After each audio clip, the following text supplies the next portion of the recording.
నమస్తే. మొత్తం అంతా కూడా అన్ని సబ్జెక్టులు అయిపోయినాయి. ఇంక ఎట్లనో ఒకట్లా మళ్ళీ కొంచెం రైతుల వైపు మళ్ళింది. నిన్న మొన్నటిదాకా అల్లు అర్జున్ అన్నారు, అంతకుముందు మోహన్ బాబు అన్నారు. ఎట్టకేలకు కొంచెం మళ్ళీ రైతుల వైపు మళ్ళింది. సో ఈ డిస్కషన్ ఏంటి అనంటే, మీరేమో ఇక్కడ చూస్తేనేమో మరి 17,500 రూపాయలు ఇస్తారనేదో మీరు పెట్టిరు. కానీ వీళ్ళేమో రైతు డిక్లరేషన్ కూడా చెప్తున్నారు అనేది కూడా అంటున్నారు కదా. రెండూ ఉన్నాయి. ఎటు తిరిగినా సబ్జెక్టు అక్కడక్కడికే తిరుగుతుంటుంది. ఏది డిజిటల్ సర్వే గురించి చెప్పినా, కౌలు రైతుల గురించి చెప్పినా, లేదు అనంటే రైతు భరోసా గురించి మాట్లాడుకున్నా, తర్వాత వీళ్ళు సెల్ఫ్ డిక్లరేషన్ గురించి మాట్లాడుకున్నా. ఫస్ట్ ఏం మాట్లాడుకుందాం? సెల్ఫ్ డిక్లరేషన్ గురించి మాట్లాడుకుందాం.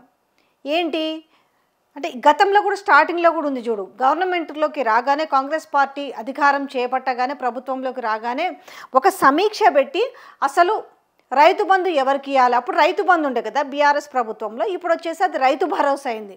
అయితే రైతు భరోసా అనేది ఎవరెవరికి ఇవ్వాలి, ఎవరెవరికి ఎగ్గొట్టాలనే దాని మీద చాలా సుదీర్ఘ చర్చలు జరిపిన తర్వాత చర్చలు అయ్యేటట్టుగా లేవనేసి ఏం చేసిరనంటే, ప్రస్తుతానికైతే రైతు బంధు పైసలు వేస్తాం పట్టురు అనేసి కొంతమందికి అదే 1 గుంట 2 గుంటలు, ఎకరం 2 ఎకరాలు 3 ఎకరాలు 4 ఎకరాల వరకు కావచ్చు. ఎందుకంటే మీకు ఒక కాల్ ఫెసిలిటీ ఇచ్చాను.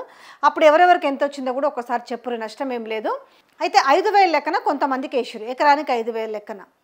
సో ఈ ప్రభుత్వం వచ్చిన తర్వాత ఒక్కసారి ఈ రైతు భరోసాకు సంబంధించిన పైసలు అనాలా, మరి రైతు బంధనాల. ఎందుకంటే వాళ్ళు మేనిఫెస్టోలో పెట్టింది వచ్చేసి రైతు భరోసా అని చెప్పారు కాబట్టి మనం రైతు బంధు కాదు, రైతు భరోసా గురించి మాట్లాడుకుందాం.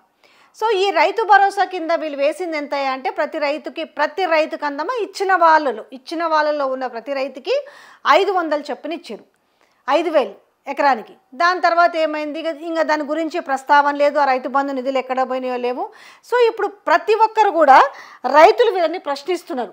ఏది మా రైతు భరోసా అంటే, ఎవరు పోయినా కూడా వీళ్ళకి ఏమైందనంటే, మా రైతు భరోసా కానీ మా రైతు బంధు కానీ ఇక ఇచ్చే దిక్కు లేదా అని మాట్లాడుతున్నారు.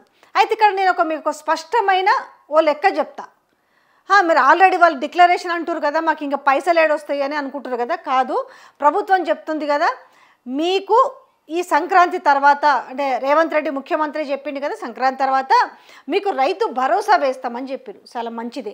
అయితే ఈ రైతు భరోసా వేసేటప్పుడు వీళ్ళకి ఎంత ఇప్పటిదాకా ఎగ్గొట్టిన రైతు భరోసా ఎప్పుడు వేస్తారు రేవంత్ అనేసి ఇట్లా పోస్టర్లు చేసేసి ఇట్లా అంటిస్తున్న నేపథ్యం కనపడుతుంది. దాంట్లో నుంచే మీకు ఇది చెప్తున్న లెక్క. ఎట్లా 17,500 బాకీ ఉన్నారు అనేది చెప్తా.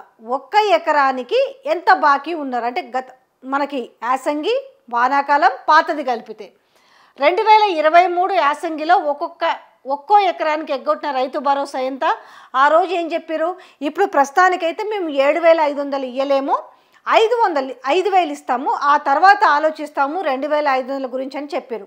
మీరు ఒక్కసారి యాదకు చేసుకుంటే మీకు బాగా గుర్తుకుంటుంది. ఓకే, దాని తర్వాత ఏమైంది? సో గుర్తుంది కదా, 5,000 ఏవైతే వచ్చినాయో ఆ 5,000కి ఇంకొక 2,500 కలుపుకుంటే మీకు రావాల్సింది ఎంత ఉండే? 7,500 రావాలి. సో 5,000 మాత్రమే ఇచ్చారు. అప్పుడు 5,000 రూపాయలు ఇచ్చారు. సో ఈ మైనస్ 2,500 ఉండే కదా, ఇప్పుడు ఇవి ప్లస్ చేయాలి. ఇవి ప్లస్ చేస్తే అప్పుడు ఇవ్వలేదు కాబట్టి ఇప్పుడు దీన్ని ప్లస్ చేయాలి మీకు. ఓకే, ఇది దీనికి సంబంధించింది. దాని తర్వాత మీకు ఈ 2024 వానాకాలంలో ఒక్కో ఎకరానికి ఎంత ఇవ్వాలి? సో యాసంగిలో ఇచ్చింది ఎంత? అప్పుడు 2023 యాసంగిలో ఇచ్చింది ఎంత? 5,000 రూపాయలు ఇచ్చిండ్రు. 2,500 రూపాయలు ప్రతి ఎకరానికి ప్రతి రైతుకు బాకున్న పైసలు. దాని తర్వాత 2024 వానాకాలంలో ఒక్కో ఎకరానికి ఎగ్గొట్టిన రైతు భరోసా ఎంత అంటే 7,500 రూపాయలు. ఒక్కరు కూడా పైసలు ఇవ్వలే కదా. 2 ఎకరాలకి ఇవ్వలే, 3 ఎకరాలకి ఇవ్వలే, 1 గుంటకి ఇవ్వలేదు. దాని తర్వాత 10 ఎకరాలకి ఇవ్వాలి, 7 ఎకరాలకి ఇవ్వాలి. సో ఇది కంప్లీట్గా వానాకాలం బాకీ ఉంది. దాని తర్వాత మళ్ళీ 2024 యాసంగి వచ్చింది కదా, ఒక్కో ఎకరానికి ఎంత ఎగ్గొట్టిరు రైతుకి? మళ్ళా 7,500. సో ఎంత అయింది? ఈ 7,500 ఈ 7,500 ఎంత అయింది? 15 ప్లస్ 2,500 17,000 ఎంత ఇవ్వాల? 500 రూపాయలు మీకు బాజాబ్తా బాకున్నారు ఇప్పుడు ప్రభుత్వం. ఎందుకంటే రేపు గొప్పగా చెప్పుకునే అవకాశం ఉంది. మళ్ళీ కూడా 1 గుంట 2 గుంటలు, ఎకరము 2 ఎకరాలు, అది మరి 7 ఎకరాలకు పరిమితం చేస్తారా, 5 ఎకరాలకు పరిమితం చేస్తారా? ఏ కొర్రీలు లేకుండా ఇవ్వగలిగితే సరే మీరు 7 ఎకరాలకే ఇవ్వాలనుకుంటున్నారు. ఆ 7 ఎకరాలకైనా ఎలాంటి కొర్రీలు పెట్టకుండా రైతుకు 7 ఎకరాలు ఉన్న రైతుకి 7 ఎకరాలు ఈ 7 ఎకరాలున్న రైతుకి ఎలాంటి కొర్రీలు పెట్టకుండా నిజంగానే వీళ్ళు రైతు భరోసా అమలు చేస్తారా?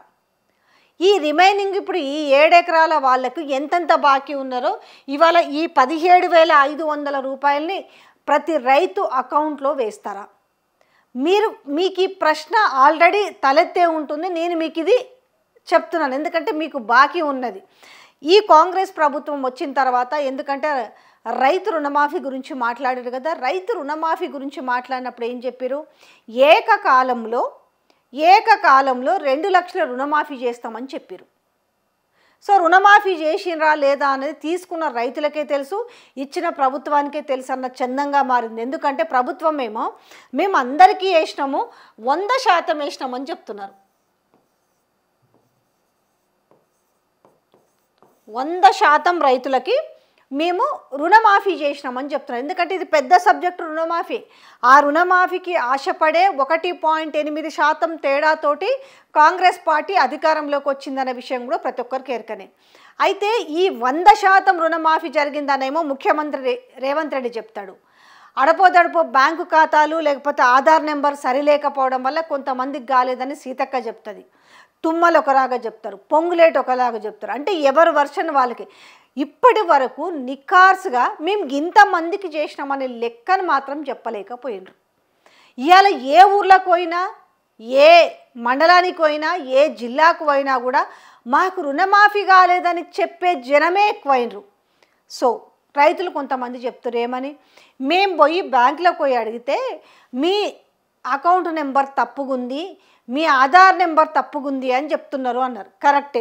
ఒకవేళ అకౌంట్ నెంబర్ తప్పుగుందో లేదంటే ఆధార్ నెంబర్ అనేది తప్పు ఉండొచ్చు. మరి అట్లాంటి వాళ్ళని రుణమాఫీ కాలేదంటారు కదా, మరి మీరు పోయి ఎట్లా వాళ్ళని రికవరీకి అడుగుతున్నారు? రికవరీకి భూములు వేలం వేస్తామని చెప్తున్నారు, తప్పుందని మీరే చెప్తున్నారు. ఆ రైతు వచ్చినప్పుడు సవరించాల్సిన బాధ్యత పోయి మాకు సంబంధం లేదు లిస్టులో ఉంటే ఇస్తామని, లేదంటే మీది బ్యాంక్ అకౌంట్ నెంబరో లేదంటే ఆధార్ నెంబరో తప్పుంది, 2 కలిపి మిక్స్డ్గా లేదు కాబట్టి మీది కాలేదని చెప్తున్నారు. అది సవరించకపోగా సరి అయిన సమాధానం చెప్పక ఇవాళకి కూడా పాపం చెప్పులు అరిగేలాగా రైతు అటు అగ్రికల్చర్ ఆఫీసర్ దగ్గరకు పోతున్నాడు, ఇటు బ్యాంకు దగ్గరకు పోతున్నాడు, అటు ఎంఆర్ఓ దగ్గరకు పోతున్నాడు. కానీ ఇదంతా ఏమీ లేదన్నట్టుగా ప్రభుత్వం మాత్రం మేము 100కు 100% మేము రుణమాఫీ చేసినామని చెప్తారు. నిజంగా 100% రుణమాఫీ ఎవరికైనా అంటే జరిగిందా అనేది ఎక్కడ ఎవరు ప్రూవ్ చేయగలుగుతారు? నిజం చెప్పేది ఎవరు ఇందులో? రైతులు. రైతుకు రుణమాఫీ జరిగితే రాలేదని ఎక్కడని చెప్తారా? అంటే కొన్ని ఛానళ్ళు ఈరోజు బాహాటంగా తీసుకొచ్చి రైతులు ఏం మాట్లాడుతున్నారో చెప్పారు. నాయన మాకు కాలేదు, అయితే అయిందని చెప్పారు, కాకపోతే బాజాప్తా కాలేదని చెప్తున్నారు. మేము ఆయన సొంతూరైన సీఎం రేవంత్ రెడ్డి సొంతూరైన కొండారెడ్డి పెళ్ళికి పోతేనే మాకు కాలేదని చెప్తేనే అది ఓర్చుకోలేక దాడి చేసి నానా యాగి చేసిరు. అది అందరూ చూసిన విషయమే. ఆయన సొంతూరులోనే కాలేదు, లేకపోతే ఆయన ఉన్న ఊర్లో కూడా కాలేదు.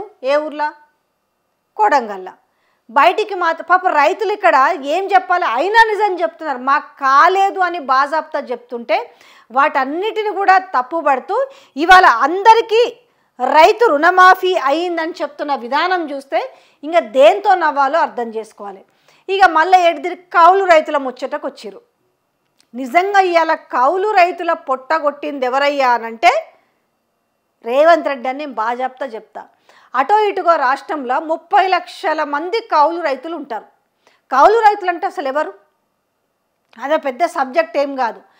కౌలు రైతులు అంటే 1 ఎకరమో 2 ఎకరాలు, ఒక 5 ఎకరాల లోపు వాళ్ళు కావచ్చు, లేదంటే అసలు భూమి లేకుండా ఉన్నోళ్ళు ఇంకింత భూమి తీసుకొని పక్కోళ్ళ భూమి తీసుకొని ఎవరి దగ్గర అయితే వ్యవసాయం చేయలేక వాళ్ళు ఉంటారో వాళ్ళ భూమిని తీసుకొని కౌలు చేస్తారు. ఇది ఊర్లో ఉన్న వాళ్ళకి ప్రతి ఒక్కరికి తెలిసే, కొత్తగా నేను చెప్పాల్సింది ఏం లేదు.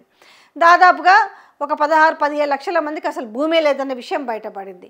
ఈ భూమి లేనోళ్ళు కావచ్చు, ఎంతో కొంత భూమి ఉన్నోళ్ళు, ఎక్కువ భూమి ఉన్నోళ్ళ దగ్గరకో, లేదంటే ఇలా ఎక్కువ భూమి అని కూడా చెప్పలేము, 5-6 ఎకరాలు ఉన్నోళ్ళు కూడా ఇలా వాళ్ళ బిడ్డలకు ఇస్తానో, వాళ్ళ కొడుకులకు ఇస్తానో, వాళ్ళ హైదరాబాద్లో ఏదో ఒక కారో ఏదో ఒక ప్రైవేట్ జాబ్ చేసుకుంటూ ఈ వ్యవసాయం పండిస్తే మాకేం ఇది కావట్లేదు అనేసి ఇవాళ హైదరాబాద్లో కొన్ని ఏరియాలు చూస్తేనైతే ముఖ్యంగా ఎల్బీ నగర్, దిల్సుఖ్ నగర్, ఇట్లా చుట్టుపక్కల మహబూబ్ నగర్ చివర్లో నుంచి సిటీ వచ్చే అదంతా కూడా వ్యవసాయం పండట్లేదు, వ్యవసాయం వల్ల మాకు లాభం లేదు అనుకొని ఇవాళ వచ్చి ఎక్కువ ఆటోలో, కార్లో, లేకపోతే ర్యాపిడోలో చేసుకొని బతుకుతున్న వాళ్ళ సంఖ్య చాలా ఉంది. అట్లాంటి వాళ్ళందరూ ఏం చేస్తారంటే వాళ్ళు ఉన్నోళ్ళు కాదు, బతుకు తెరువు కోసం వాళ్ళు పట్నం వచ్చి ఏదో ఒక పని చేసుకుంటున్నారు. అట్లాంటి వాళ్ళ భూములు ఏం చేస్తారంటే కౌలుకి ఇచ్చుకుంటున్నారు. సరే పావులో పరకో ఎంతో 5,000, 6,000, 7,000, మహా బాగా వండే భూములు అయితే ఒక 10,000 వస్తాయి అనుకుందాం. ఓ 5 ఎకరాల భూమి వస్తుంది, ఒక 50,000 వస్తుంది. నెలకు ఎట్లా ఒకట్లా ఈడ కొంత జరుపుకొని ఫ్యామిలీని గట్టెక్కించుకుందామని ఇవాళ హైదరాబాద్కు వచ్చి బతికే జీవులు లక్షల్లో ఉన్నారు.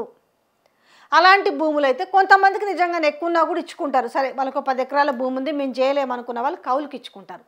అయితే ఇవాళ వీళ్ళు తీసుకొచ్చిన క్లాజెస్ ఏమైతే ఉన్నాయో, ఈరోజు భూమాత తీసుకొచ్చి, అది భూమాతనాలో మరి భూమేతనలో నాకు అర్థం కాదు, మళ్ళీ తీసుకొచ్చి దాంట్లో అనుభవదారు కాలం అంటే గతంలో ఎప్పుడో ఉన్నట్టే కబ్జాదారు కాలం అని ఉండేది అన్నట్టు. అంటే ఎవరైతే భూమి మీద ఉంటారో, ఎవరైతే భూమి మీద వ్యవసాయం చేస్తారో వాళ్ళ పేరు దాంట్లోకి వస్తుంది అన్నట్టు. ఈ నేపథ్యంలో మళ్ళీ పాత వ్యవస్థను తీసుకొచ్చి ఇవాళ సేమ్ అదే కాలంని అంటే అనుభవదారు కాలం అనేసి కొత్త కాలంని పెట్టారు.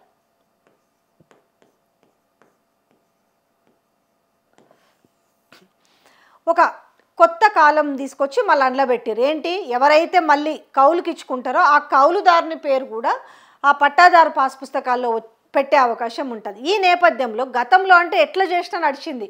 ఆ కాలంలో ఎంత ఉన్నాయి రేట్లు, 10,000, 20,000, ఎంతో కొంత. మరీ రోడ్డు వైపు అయితే 1,00,000 రూపాయలు, ఇది గతంలో సంగతి. ఇప్పుడు అట్లా పరిస్థితి లేదు. ఏడ చూసినా కూడా రాష్ట్రంలో ఎక్కడికెక్కడ చూసినా కూడా తక్కువ 20 లక్షలకు ఎకరం భూమి ఉంది. ఈ నేపథ్యంలో ఆ భూమిని ఎట్లా కాపాడుకోవాలనే చూస్తాడు ఆ భూ యజమాని తప్ప నా భూమి అప్పనంగా పోతే బాగుండని ఎవరైతే అనుకోరు కదా. ఈ నేపథ్యంలో ఈ కండిషన్స్ రావడం వల్ల అంటే కౌలు రైతులకు ఆ రోజు అన్నారు కదా, ఈ రైతు ఎక్కడి నుంచి మొదలైందయ్యా ఈ కిరికిరంతా అంటే రైతు భరోసా కానుంచి మొదలైంది. అంటే భూమి చేసుకునే వాళ్ళకే, అంటే భూమి పైన ఎవరైతే పంట పండిస్తారో వాళ్ళకి మాత్రమే రైతు భరోసా అన్నప్పటి నుంచి మొదలైన చిచ్చు ఇంకా అది పెరుగుతూ ఉంది చిచ్చు తప్ప ఇంతవరకు ఆగలేదు. అప్పుడు ఏమవుతుందనంటే కౌలుకిచ్చుకున్న వాళ్ళకి రైతు భరోసా వెళ్తే యాజమాన్య పరిస్థితి ఏంది, అక్కడి నుంచే వీళ్ళు కౌలుకి ఇవ్వడం బంద్ చేసిరు. ఇంకా ఇదేందో ఈ లొల్లు అంతా మంచిగా లేదులే, ఉన్న 4 ఎకరాల భూమి మేము ఈ కిరికిరిలో పెట్టుకుంటే రేపు మాకు ఈ లొల్లు ఎందుకు అనేసి మామూలుగా ఎట్లయిందంటే మేము కౌలుకి ఇయ్యం, అవసరమైతే బీడు పెడతాం తప్ప, అది అట్లనే పడవ పెడతాం భూమి తప్ప కౌలుకి ఇయ్యమనే పరిస్థితికి వచ్చింది. అంటే తిరిగి లెక్కంతా కూడా మీకు ఈ 17,500 రూపాయల లెక్క కానించి మొదలు పెడితే ఏం జరిగిందనేది అంతా మనము ఒక 1 by 1 మనం ఆ పాయింట్ టు పాయింట్గా ఆలోచిస్తే మొత్తము రైతుల మధ్యలో చిచ్చులు పెట్టి ఇలా కౌలు రైతుల పొట్ట కొట్టిరు. ఎందుకంటే పాపం కౌలు రైతుకి ఏం చేసిండు ఆయన, ఇలా పోయి ఎవరి దగ్గరికైనా పోయి నాకు కౌలుకి ఇస్తావా అని అంటే వద్దులేరైనా మా భూమి ఉంటుందో పోతుందో, మా భూమి మాయమయ్యేటట్టుగా ఉందనే పరిస్థితి ఉంది. ఇందులో ఎవరిని చెడ్డవాళ్ళని చేసిరంటే కౌలు రైతులను చెడ్డవాళ్ళు చేసిరు. కౌలు రైతులకు ఏం చేశారు, సంవత్సరానికి 15,000 ఇస్తామని చెప్పి అంతా ఒక లెక్క పత్త ఏమీ లేదు. కౌలు రైతుని ఏ రకంగా ఆదుకుంటామనేది లేదు. కౌలు రైతుకు కూడా భూమి లేదు అసలు. మరి భూమి ఉన్నోనికే మరి ఒక రైతు బంధు రైతు భరోసా పనిచేసి ఇగో వీళ్ళకి గింతిస్తే, ఒకవేళ మేము 7,500కి 7,500 రూపాయలు మేము రైతుకి ఇస్తే మీకు ఒక 8,000 ఇస్తామని కౌలు రైతుకు చెప్పొచ్చు కదా. ఇప్పుడు కౌలు రైతులని పెద్ద మనసుతో ఆదుకోవాలి. ఎందుకంటే కౌలు రైతుల విషయంలో టెక్నికల్ ఇష్యూస్ వస్తాయి అనేసి ప్రభుత్వాలు దాన్ని టచ్ చేయాలంటే చేయరు. కానీ మీరు సంవత్సరానికి 15,000 రూపాయలు అన్నారు, అవి ఇంతవరకు ఇవ్వలేదనుకో, మరి అదేవిధంగా వాళ్ళకు కూడా 7 ఎకరాలకి వీళ్ళకి ఎట్లయితే 7 ఎకరాలకి ఇస్తున్నారో వాళ్ళకు కూడా 7 ఎకరాలకు కౌలు రైతులకు కూడా, సో వాళ్ళకు కూడా 15,000 రూపాయల చొప్పున ఇస్తే వాళ్ళని కూడా ఆర్థికంగా ఆదుకున్నట్టు అవుతుంది కదా. అంటే ఒక క్లారిటీ లేని అంశం ఇక్కడ. కౌలు రైతులకి ఎంత అన్నారు,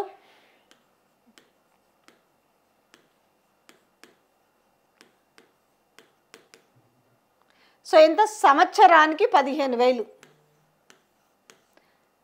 ఈ సంవత్సరానికి 15,000 ఇచ్చే బదులు వాళ్ళకు కూడా ఒక పర్సన్కి ఒక 7 ఎకరాలకో ఒక 5 ఎకరాలకో వాళ్ళకు కూడా యాడ్ చేసి వాళ్ళకు కూడా ఇస్తే ఈ లొల్లు ఉండేది కాదేమో. లేకపోతే అప్పుడు వీళ్ళు కౌలుకు చేసుకునే వాళ్ళు అంటే రెండిట్లో ఏంది మరి 15,000 చెప్పడం ఎందుకు? ఎవరితోనో ఒకటి తగ్గించాలి కదా. ఇప్పుడు మీరు ఏదైతే ఈరోజు ఒక కిరికిరి పెడుతున్నారో అంటే ఇద్దరి మధ్యలో ఏదో అంటారు చూడు, ఒక సామెత ఉంటుంది తెలంగాణలో, దూడం జీకమంటది బర్రెని దన్నమంటది అని ఒక సామెత ఉంటుంది అన్నట్టు. ఆ రకంగా ఈరోజు వాళ్ళు వీళ్ళు కొట్టుకునే రకంగా సెల్ఫ్ డిక్లరేషన్ అంటారు. ఏది, నేను ఏ పంట వేస్తున్నానో చెప్పాలి, ఆ పంట ప్రకారం వాళ్ళకు రైతు బంధు. దీనివల్ల ఏమవుతుంది మళ్ళా, సో ఎవరైతే ఉంటారో విఆర్ఓలో విఏలో వాళ్ళ పెత్తందారి వ్యవస్థ వస్తుంది. ఇప్పటికీ నేను మీకు ఒక క్లారిటీ ఇవ్వనా, ఊర్లలో ఇందిరమ్మ ఇళ్ళ వ్యవస్థ వచ్చింది. అంటే ఇందిరమ్మ ఇల్లు కావాలంటే మీరు అప్లై చేసుకోండి అనేసి. అంటే నా అనుభవపూర్వకంగా చెప్తున్నా, ఆ వ్యక్తి పేరు నేను చెప్పాను కానీ, ఎందుకంటే వాళ్ళ ఉద్యోగాలు పోతాయి. ఫోన్ చేసి మాకు తెలిసిన వాళ్ళు కాదు కాబట్టి మీకు ఇల్లులు కావాలా అంటే, మేడం మీకు కావాలంటే పెట్టుకోండి ఏం కాదు మేము చూస్తాము మీ పేరు రాస్తాము అన్నారు. అంటే ఎట్లుందనంటే మనకున్న పరిచయస్తులు ఒకలాగా, లేని వాళ్ళకు ఒకలాగా, అంటే ఎంతో కొంత ఊర్లో చదువుకున్న వాళ్ళు కొంచెం మేనేజ్ చేయగలిగే వాళ్ళు ఉంటే ఆ రకంగా మేనేజ్ చేసే వ్యవస్థ ఉంటే వద్దమ్మా మేము దానికి అర్హులం కాదు ఇందిరమ్మ ఇళ్ళ కానీ మేము చెప్పినాం. ఎందుకంటే మేము ఆ ఎమ్మెల్సీ లాగా మేము మరీ ఇందిరమ్మ ఇల్లు తీసుకునేంత బీదోళం కాదు. ఎందుకంటే అది పెట్టింది బీదోళ్ళ కోసం పెట్టింది. సో అందరికీ మంచితనం ఉండదు కాబట్టి ఆల్రెడీ ఒక ప్రజాప్రతినిధి అయి ఉండి వాళ్ళ అమ్మ పేరు మీద ఇందిరమ్మ ఇల్లు పెట్టుకున్నాను అనుకో, అట్లాంటి కాలం నడుస్తున్న నేపథ్యంలో ఇవాళ సెల్ఫ్ డిక్లరేషన్ కూడా అట్లనే ఉంటుంది. ఊర్లో విఆర్ఏనో లేకపోతే ఎవరు పోయి రాసుకుంటారో, లేదనంటే సర్వేయర్ పోతాడో గ్రౌండ్కి పోయి ఎవరైతే పంటల మీద రాస్తాడో ఆయనదే పెత్తనం జలాయిస్తాడు. చలో నాకు ఇంత డబ్బులు ఇస్తే నేను నీది ఇది రాస్తా, లేకపోతే నేను రాయను. అంటే ఎక్కడ కూడా క్లారిటీ లేని అంశం అంతా కూడా అతుకులో బతుకులాగా చేసి మెస్సీ చేసి వాళ్ళు జుట్లు పట్టుకొని, అంటే ఆర్టీసీ బస్సు పెట్టి జుట్లు పట్టుకొని తన్నుకుంటారు కదా, ఆ వ్యవస్థలాగా తయారు చేసిరు. కానీ గీ రైతులకు ఇచ్చే పైసల మీద పోని అప్పుడంటే ఇన్ని వచ్చినాయి, ఆ 7 ఎకరాలు ఇస్తారా ఈరి మరే. మీరు సెల్ఫ్ డిక్లరేషన్ పెట్టి కౌలు రైతుల విషయం మర్చిపోయి రైతులు కౌలుకి ఇచ్చుకోక ఏంది ఇదంతా అసలు. సరే ఇంత పోయింది అంటే మరి మీరు ఇచ్చే 7 ఎకరాలకు ఇస్తారా, 5 ఎకరాలకు ఇస్తారా, 5కి ఇస్తారా, 7కి ఇస్తారా? ఈ ఇచ్చిన వాళ్ళకి ఇప్పుడు ఈ రిమైనింగ్ బాకీ ఉన్న పైసలన్నీ కూడా ఏవైతే ఇప్పుడు 17,500 రూపాయలు ఇస్తారా? ఈ క్వశ్చన్ మీరు ఖచ్చితంగా అడగొచ్చు. రైతు భరోసా ఎగ్గొట్టే పనిలో ఉంది కాంగ్రెస్ ప్రభుత్వము, వేస్ట్ కాంగ్రెస్. సో దయచేసి మీరు దీన్ని క్వశ్చన్ చేయొచ్చు. ఎందుకనంటే మీకు మేనిఫెస్టోలో పెట్టిరు. అలాగే వరంగల్ రైతు డిక్లరేషన్ సభలో కూడా ఏం చెప్పినారు, రైతులకు ఏమి ఇస్తామన్నారు, ఎకరానికి 7,500 అంటే 2 పంటలకు కానీ యాసంగి వానాకాలంకి కలిపి 15,000 రూపాయలు ఇస్తామని చెప్పారు. అలాగే ఏకకాలంలో 2 లక్షల రుణమాఫీ అని చెప్పారు. ఏకకాలంలో 2 లక్షల రుణమాఫీ అని చెప్పారు. దాని తర్వాత పండిన ప్రతి గింజకి, ఇందులో సన్నొడ్లు దొడ్డొడ్లు ఇవని చెప్పలే, పండిన ప్రతి గింజకి కూడా బోనస్ 500 చెప్పారు. ఓకే, ప్రతి కింటాకి. సో ఈరోజు దానికి కూడా కొర్రీలు పెట్టారు. సో దాని తర్వాత ఏం చేశారు, కౌలు రైతులకు వచ్చేసి 15,000 రూపాయలు ఇస్తామని చెప్పారు. కౌలు రైతులకు మళ్ళీ నేను చెప్తున్నాను, కౌలు రైతులకు వచ్చేసి 15,000 ఇస్తామని చెప్పారు. అలాగే రైతు కూలీలకు వచ్చేసి 12,000 రూపాయలు ఇస్తామని చెప్పారు. సో ఇప్పటికి వీళ్ళు చేసింది ఏందయ్యానంటే చావు తప్పి కన్ను లొట్టబోయినట్టుగా గవర్నమెంట్ వచ్చిన తర్వాత ఇమ్మీడియట్ అంటే 2-3 నెలలకు ఎప్పుడో ఇచ్చారు కదా, యాసంగికి ఇచ్చిన దాంట్లో ఇచ్చింది ఎంత అంటే ఎకరానికి 5,000 రూపాయలు చొప్పున ఇచ్చారు. ఎకరానికి 5,000, రిమైనింగ్ 2,500 సంగతి తర్వాత ఆలోచిస్తాం మనం. దాని తర్వాత 2024లో ఇటు వానాకాలం అటు యాసంగి కలిపితే ఎకరానికి 7,500 చొప్పున 15,000 రూపాయలు ప్లస్ ఈ 2,500 రూపాయలు కలిసి ఆల్మోస్ట్ వీళ్ళు బాకీ ఉన్న మొత్తం ఎంత అనంటే 17,500 రూపాయలు నొక్కి ఒక్కడించి మరీ చెప్తున్నాను. ఎందుకంటే రేపు మళ్ళా అడపాదడప సేమ్ వీళ్ళు అధికారంలోకి వచ్చిన తర్వాత వీళ్ళు ఏదైతే ఇచ్చిండ్రో 5,000 రూపాయలు, అట్లాగే రేపు 7,500 రూపాయలు అక్కడ ఇక్కడ 1 గుంట 2 గుంటల భూమి 1 ఎకరం 2 ఎకరాలు మిగతా వాడు వస్తుందేమో అని ఆశతో పెట్టి చంపడం అంటారు దీన్ని. ఆశ పెట్టడం. అరే ఇవాళ ఒక ఎకరం పడ్డది కదా, మాకు 2 ఎకరాలకు పడపోతుందా, రేపు వాళ్ళకు పడ్డది నాకు పడకపోద్దా అని చెప్పి మళ్ళీ ఏం చేస్తారంటే ఈ రైతు పండగ అని చెప్పి మళ్ళా సంబరాలు చేస్తారు. అంటే చేసేది గోరంతా, చెప్పేది కొండంత. వీళ్ళు చెప్తారు మేము చేస్తున్నాం కానీ చెప్పుకోవట్లేదు అంటారు. ఇవాళ రాష్ట్రంలో ఏ మారుమూలకి వెళ్ళినా కూడా ప్రజలు చెప్తున్నారు. నేను చెప్పాల్సిన అవసరం లేదు. మీరు ఎంతో ఘనంగా చెప్తున్న ఫ్రీ బస్సు గురించి వాళ్ళు ఏం మాట్లాడుకుంటున్నారో మీరు మీడియాలో వాళ్ళు మాట్లాడిన మాటలు వింటే మీకే అర్థమవుతుంది. ఫ్రీ బస్ ఎంత ఘోరమైన మాటలు మాట్లాడుతున్నారు. ఏది పురుషులు కాదు, మహిళలే మాట్లాడుతున్నారు. ఇవాళ మీరు ఏదైతే 500 రూపాయలకు మేము గ్యాస్ సబ్సిడీ మీద ఇస్తున్నామంటారు కదా, ఎంతమందికి ఇచ్చారు అనేది మీరు ఈరోజు బాజాబ్తా లెక్క చెప్తే అది ప్రజలే చూసుకుంటారు. మేము చెప్తే తప్పంటారు, ఇంకొకరు చెప్తే తప్పనొచ్చు. ఎంతమందికి రాష్ట్రంలో మీరు నికార్సుగా నిజమైన లబ్ధిదారులకి 500 రూపాయలకు తగ్గ సబ్సిడీ సిలిండర్ ఇస్తుర్రు, వాళ్ళ అకౌంట్లోకి రిమైనింగ్ డబ్బులు పడ్డాయి అనేసి మీరెవరైనా ప్రజాప్రతినిధులో లేదంటే కాంగ్రెస్ కార్యకర్తలు పోయి అడిగినా కూడా తెలుస్తుంది. ఇది ఏది 500 రూపాయల గ్యాస్ ముచ్చట. ఇక ఇంకేంటి మీరు గొప్పగా చెప్పుకునేది ఏంటి, 200 రూపాయల ఫ్రీ కరెంటుకు సంబంధించి కూడా అది కూడా మీరు గ్రీవియన్స్ బాక్స్ ఒకటి పెట్టండి.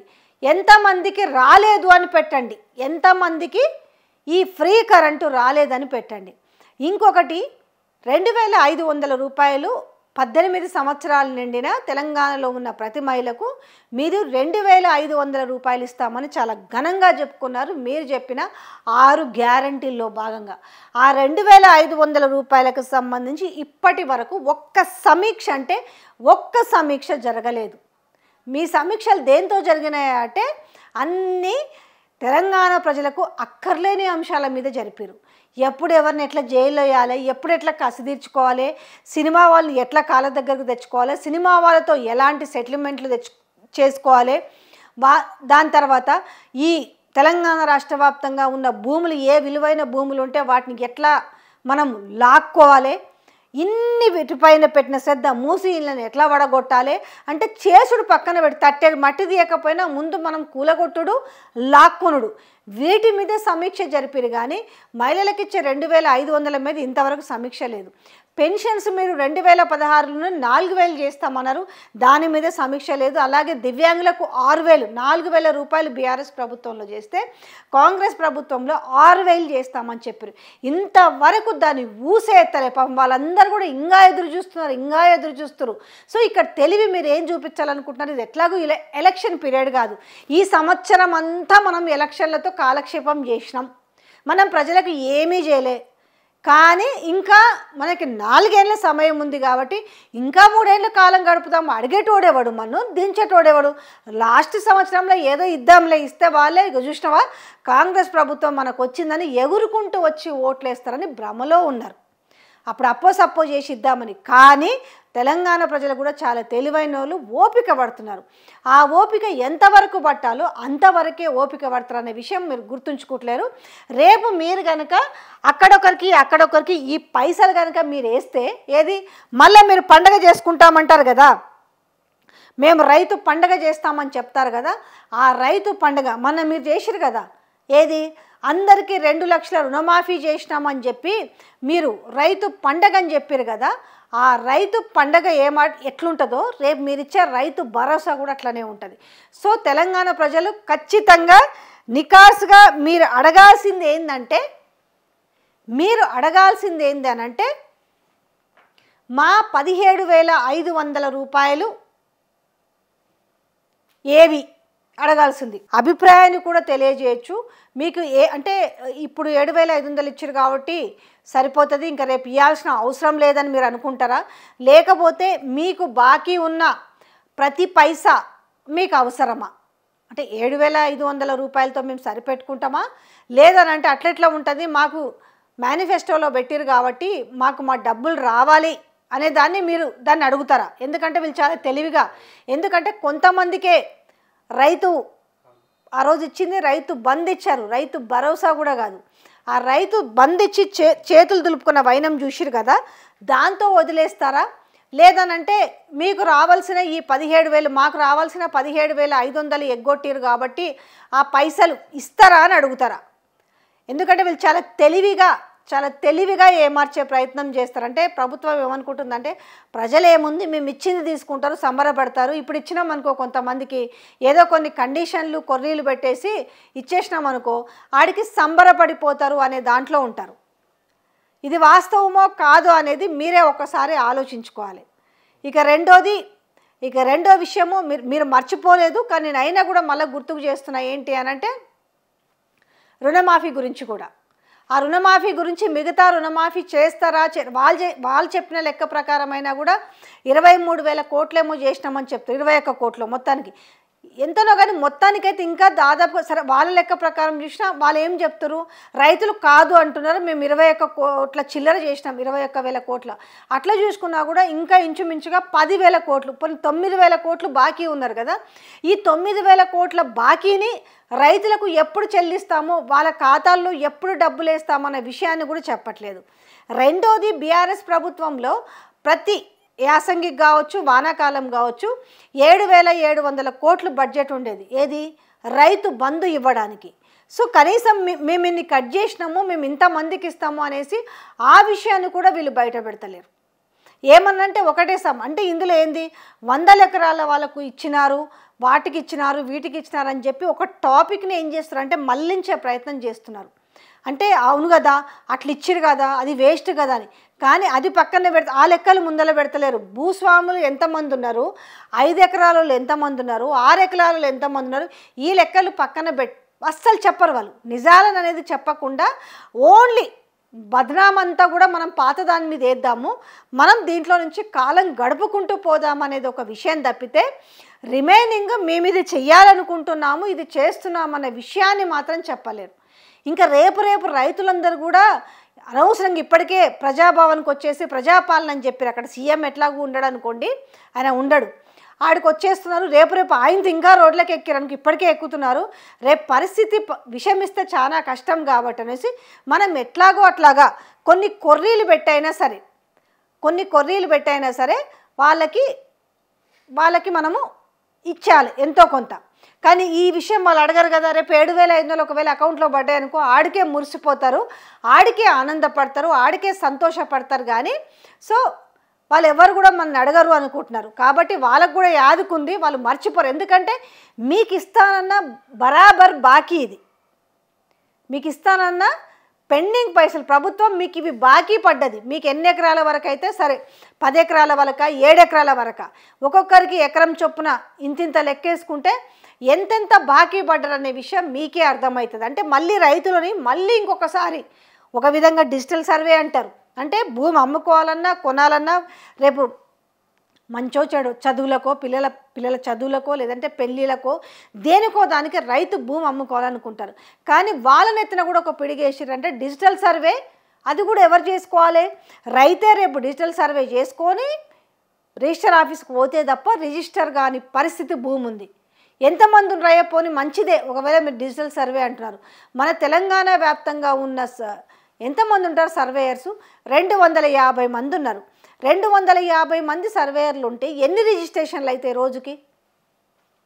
ఇప్పుడున్న ప్రకారం అయితే మీరు ఈ భూభారతి దేక ముందుకు అయ్యేవి రోజుకు 15 నుంచి 20 అయితే మీరు తెచ్చిన కొత్త చట్టం ప్రకారం ఎన్ని అవుతాయి? రోజుకు 1-2 రిజిస్ట్రేషన్లు అవ్వడమే మహాగగనం. అదొక్కటే కాదు, ఎంతమంది చేతులు దడపాల్సి వస్తుంది? రైతు జేబుకు మళ్ళీ చిల్లే కదా. భూమి అమ్ముకోవడమే ఒక విధంగానైతే మళ్ళీ మీకు ఈ రంగా ఆమ్యాలు సమర్పించుకోవాలి. ఇది తెస్తున్న లిటిగే. ఇప్పుడు మళ్ళీ రైతు బంధుకు వచ్చేసరికి సెల్ఫ్ డిక్లరేషన్ ఒకటి చెప్తున్నారు. ఈ సెల్ఫ్ డిక్లరేషన్ విషయంలో కూడా అంతే కదా.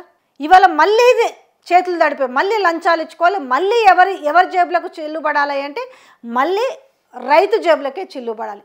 కానీ గత ప్రభుత్వం పరిస్థితి ఆ విధంగా ఉందా? ఏ కొర్రీలు లేకుండా రైతుకు భూమి ఉంటే రైతు భూమిలో ప్రతి ఒక్కటి కూడా సాగుబడిలో ఉండాలి భూమి అనేసి చెప్పి రైతు బంధు ఇచ్చిరు. దానికి నానా యాగి చేసి మళ్ళేమని రేవంత్ రెడ్డి 3 పంటలకు వెళ్ళినాడు, అంత పెద్ద మొగోడైతే అన్నాడు. 3 పంటలకు పక్కన పెడితే ఒక్క పంటకు దిక్కులేదు. ఆ ఒక్క పంటకి ఇవ్వడానికి ఇలా మళ్ళీ మీరు సమీక్షలు అని చెప్పి అది చెప్పి నానా కొర్రీలు పెట్టి మొత్తానికి ఎగవేసే ప్రక్రియనే కదా ఇక్కడ మొదలయ్యింది. బోనస్ అంటారు ఎవరికో ఒకరికి, సన్నాలకు అంటారు కాసేపు. ఆ రోజు చెప్పిన మాట వేరు, దాని తర్వాత ఇవాళ మీరు చెప్తున్న మాట వేరు. ఇన్నిటిని మీరు మసిబూసి మారేడుకాయ చేస్తున్న వైనం కనపడుతుంది. నేను తెలంగాణలో ఉన్న రైతులకు ప్రతి ఒక్కరికి చెప్తున్నా, మీకు తెలంగాణ ప్రభుత్వం బాకీ పడ్డ డబ్బు ఎంతయ్యా అనంటే అక్షరాల 17,500 రూపాయలు మీకు బాకీ పడ్డారు. ఇది గుర్తుంచుకోండి. రేపు మీ గ్రామ అధికారిని అడుగుతారా, మీ ఎమ్మెల్యేని అడుగుతారా, లేకపోతే మీ మంత్రిని అడుగుతారా, లేక ముఖ్యమంత్రిని అడుగుతారా, కానీ బాజాబ్తా మీకు బాకీ ఇస్తే మంచిదే. నేను ఇవ్వాలనే కోరుకుంటున్నా. మీకు ఎకరానికి 17,500 రెప్పున బాకీ పడ్డారు. ఆ బాకీని వసూలు చేసుకునే బాధ్యత మీపైనే ఉంది. ఒక్కసారి ఈ విషయం మీద మీరు బాగా ఆలోచించండి. Thank you.